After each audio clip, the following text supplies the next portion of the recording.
I saw some stats the other day that said the subject of artificial intelligence is less popular as like an industry than even ICE in the United States. In part because the big CEOs of these companies are saying that our jobs and our way of life is going to be fundamentally disrupted, and people don't feel like they have a say in that. We didn't choose this. Right. What's your perspective on everything that's going on? There have been few brands that have fallen further faster in the last 18 months than two brands. The United States brand abroad. We used to be the enforcer of the operating system to keep rogue nations in check. The US is now that rogue nation. So the US brand abroad, for the first time in history, more people feel that China is a force of good in the world than the US. That's never happened before. So the brand US has fallen furthest fastest. The second greatest fall is AI.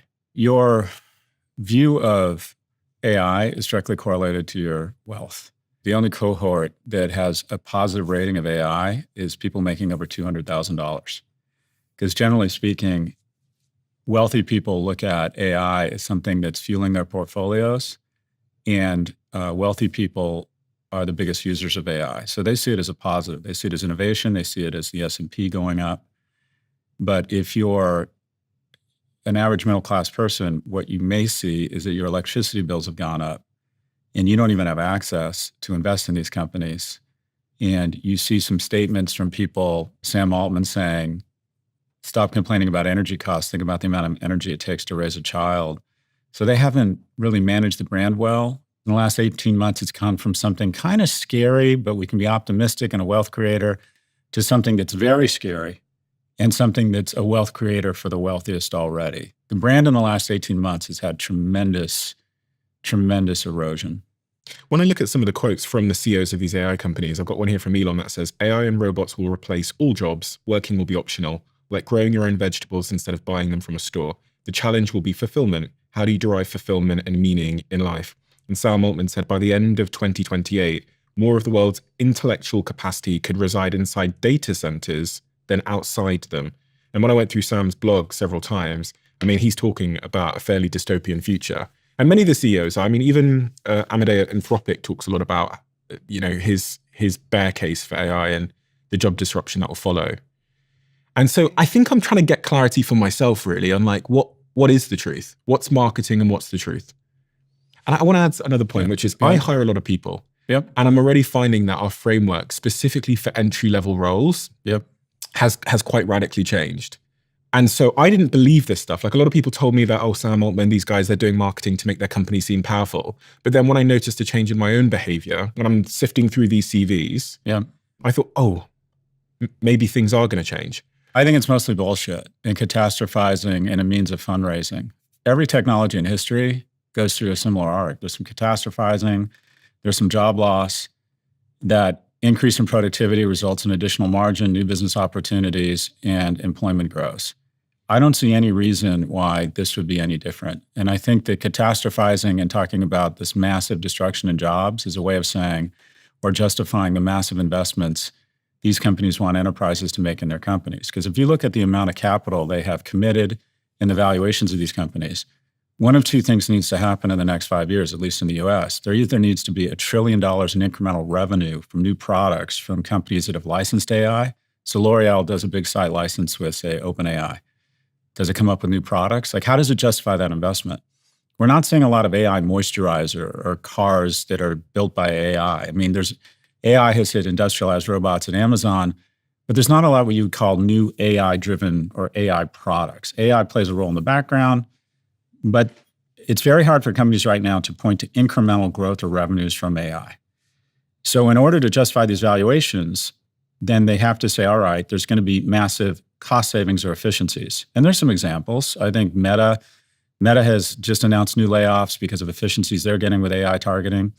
So one of two things needs to happen in the next three years. Either these companies' valuations need to be cut by 50 or 70%, or you need a massive destruction in the labor market that creates tons of efficiencies that their customers can then flow to the bottom line. And I think what the CEOs are saying is that there's going to be massive efficiencies. I also think that you sound more interesting and it makes your technology sound more seminal when you say it's changing the world and we don't know how to control it. And quite frankly, I find it a little bit obnoxious that some of the founders and key figures in AI catastrophize just about the time they take a secondary and peace out to the Côte d'Azur. That's not helpful. I'm Dr. Frankenstein and I've created this monster, but I don't know how to deal with it, so I'm going to go peace out to Saint-Tropez. That's just not very helpful. They always talk about the peril. So, well, what do you mean by that? So the first big fear of catastrophizing is just this unprecedented job destruction. They've been talking about that for 3 years, but let's look at the data. The unemployment rate in the US is 4.5%. Among youth, it's 8.8%. That is slightly below the historical average. The number of new business permits or new businesses started per capita in the United States has doubled in the last 10 years. And we hear about, well, what about Meta? They announced they were laying off, I think, 8,000 or 10,000 people yesterday. 2019 to 2025, they went from 16,000 people to 80. So even if they go back to 60,000, it takes them back about 24 months. So I don't doubt that there'll be a real dip or a severe V down in certain industries, customer service, probably the legal field. But I believe over the medium and the long term, it's actually going to create more jobs than it destroys. And I think some of the catastrophizing is nothing more than thinly veiled attempt to say my technology is so devastating that it's going to shift society and you should invest at this crazy valuation. Could you be wrong? Oh, 100, I'm wrong all the time, Stephen. No, but I mean, like, what would have to be the case for you to find out that you were wrong in terms of how you've reasoned up from the first principles of your thinking there? Job destruction, layoffs. But what would you have misunderstood for that to be the case? Like, what would you have misestimated for that to be the case? Ground zero for the job that was going to go away was radiologists. You could scan billions of images, and radiologists, mama, don't let your daughter grow up to be a radiologist because that job's going away. The new job listings for radiologists in 2026 is up. Because what it ends up is that while scanning the image is important, it's a small part of the job. The value out of a radiologist is diagnosing the illness and then coming up with a treatment plan. And that's as important as ever. The number of coders, job listings for coders, year on year is up 11%. So people who understand how to use these technologies and come up with different prompts or different means of vibe coding, that demand has gone up because now AI can be applied to almost any startup. Where I will be wrong is if there is sustained job destruction and the new jobs created in new businesses and the employment those jobs create doesn't keep up with new jobs. And there is a scenario. You don't need 100% unemployment like Musk is predicting. At 20% unemployment, the French had a revolution and Weimar Germany turned very ugly. At 20% unemployment, especially among youth, especially young men, tend to get very angry and take to the streets.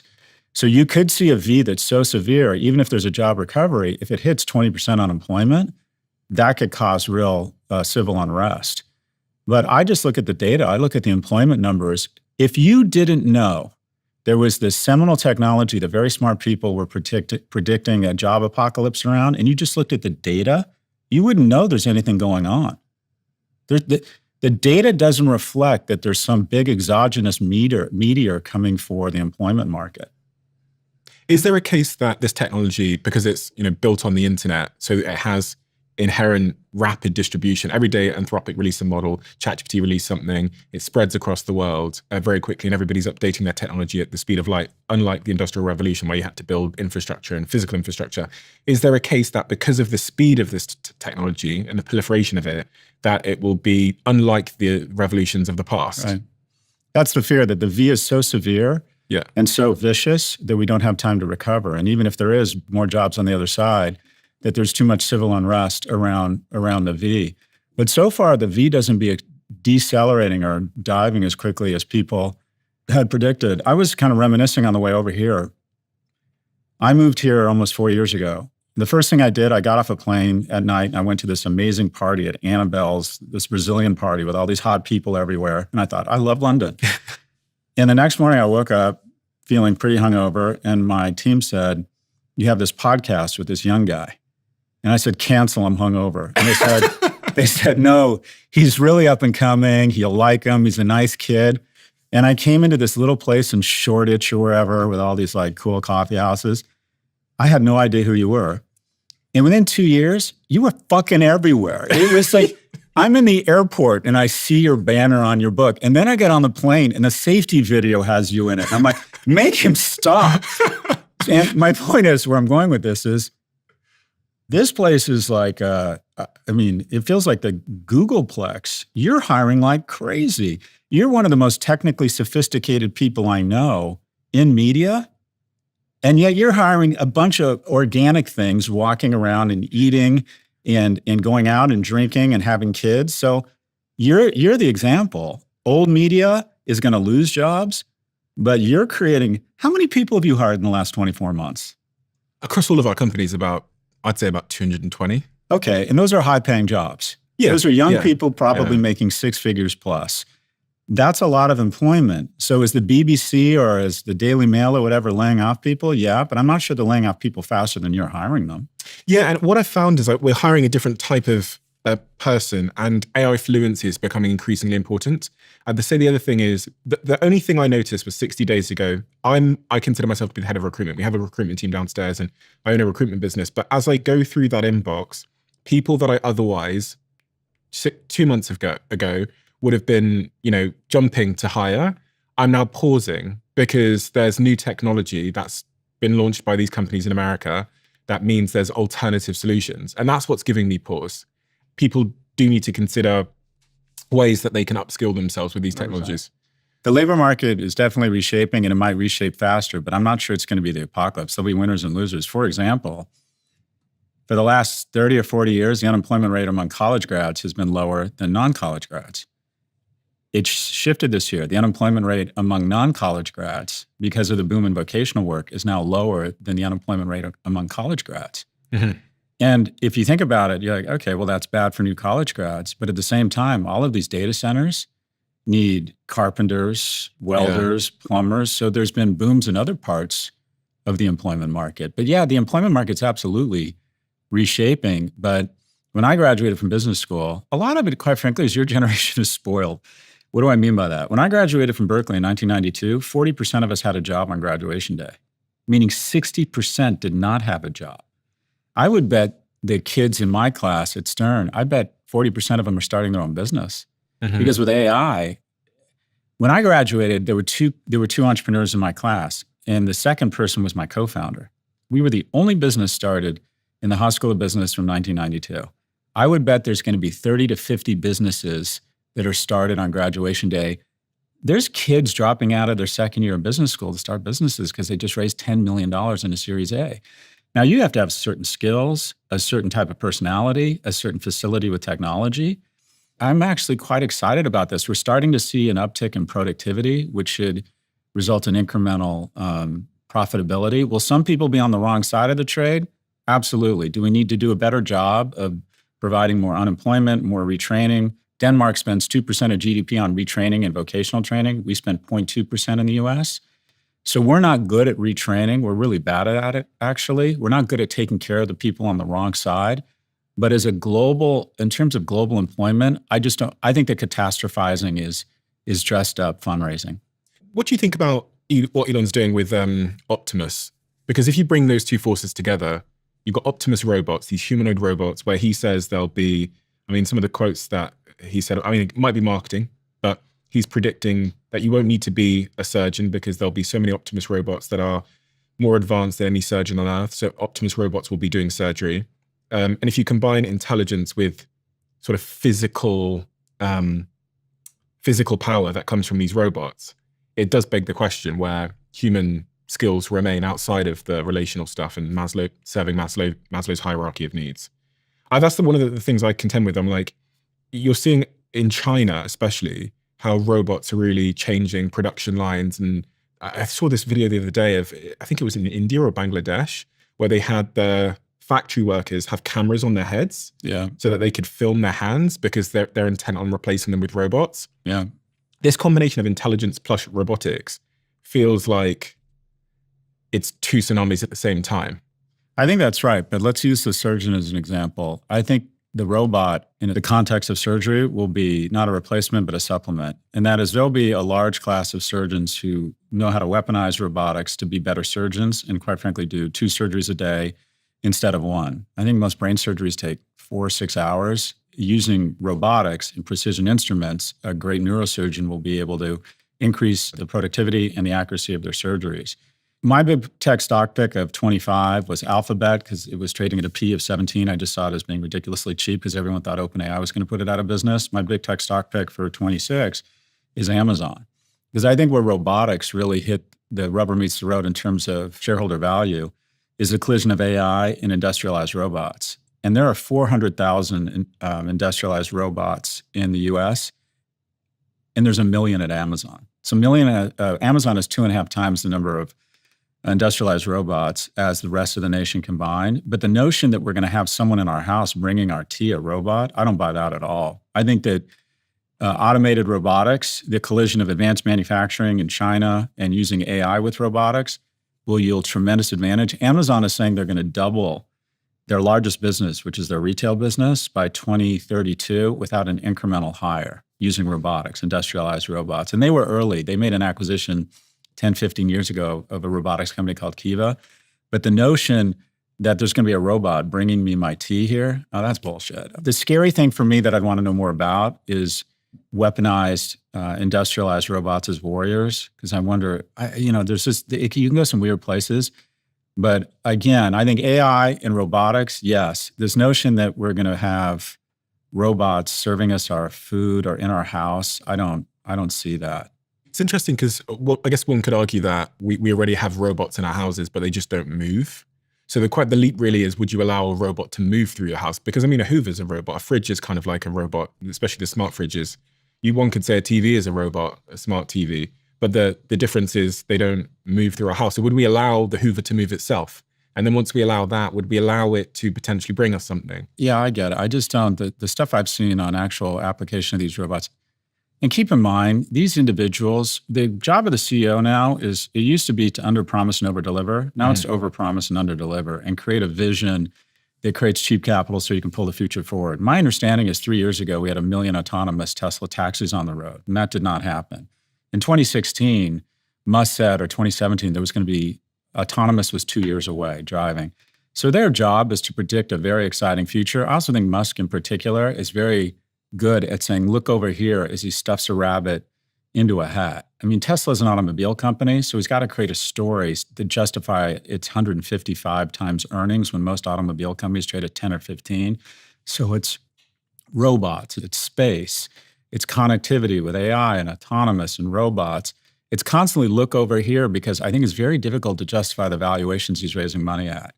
So, and to be clear, he, as much as anybody, is able to pull that vision forward. He's launched 90% of the rockets sent into space have been by SpaceX. But this is a company that's trading, that has $16 billion in revenue with $8 billion in profits. And it's going to go out in its IPO at a projected valuation of 90 to 110 times revenues. When Google went public and went out at 10 times revenues and it was growing 10 times as fast. So what is this? The key attribute of an innovator right now is storytelling. And that is to make sure the promise is way ahead of the performance such that you can access cheap capital and pull the future forward. But a lot of this stuff I find is a lot of jazz hands. He's often known for being wrong about his timelines, but he does seem to deliver magic to the world. The best product in my mind, the two products that have changed my life from a technology standpoint, most underrated product is AirPods. If AirPods alone, Tim Cook just stepped down, were its own product, it'd be a Fortune 50 company. I don't even think it's technology. I think it's the most profitable, ubiquitous piece of jewelry in history. I just walk around with them in my ears now, right? And then the best product, I think, in the last few years has been Starlink. That's amazing. Yeah. I just think it's absolute. I've done podcasts from planes. I can talk to my sons on FaceTime. That product is, all airlines are flying the same tin can, same routes, same bad food, a real point of differentiation for them. And us also in maritime. I think Starlink is the best tech product. So power to him. When they go public, is SpaceX an amazing company or is it overvalued? The answer is yes. Two can be true at the same time. What do you think of Tesla? Because for me, it's magic. I don't think people in Britain realize this or other parts of the world, but for me, the first time I got in the Tesla that I got in LA and pressed the location and took my hands off the wheel, all I had to do is occasionally look forward, which they're removing now. And it took me 3.5 hours to Joshua Tree without any intervention. Mm-hmm. And the safety record in it is safer than if I had driven myself there. It's just magic to me. And then when I watch the space rockets come down and be caught with the chopsticks. Incredible. I go, this is just magic. Incredible. And so when I've got to be honest, when he says that these Optimus robots are going to be, I go, do you know what? He's delivered a lot of magic in the past that no one would have thought possible. Can you even imagine 10 years ago, him saying that, what people would have said if he said, we're going to launch this massive sort of 70-foot skyscraper into the air, and then we're going to catch it on chopsticks. Staggering. Incredible. And then we're going to relaunch it again. And then we're going to catch it again. You would have gone, impossible. Edison of our generation. But you asked about Tesla. I bought a Tesla. Incredible product, far superior to anything on the market. He deserves credit for inspiring the EV race, which will be good for the environment. But the reality is everyone's caught up. The fastest growing automobile company in history is BYD. Which is a Chinese company. BYD is basically an 80% of a Tesla. Some people would say 100% of a Tesla for 40% of the price. If there wasn't a ridiculous tariff war right now, BYD, I think, would be the number one EV in the United States. It's eating Tesla's lunch. In addition, what I think is going to happen about Tesla, credit where it's due, change the market, inspire the EV race, good for the planet.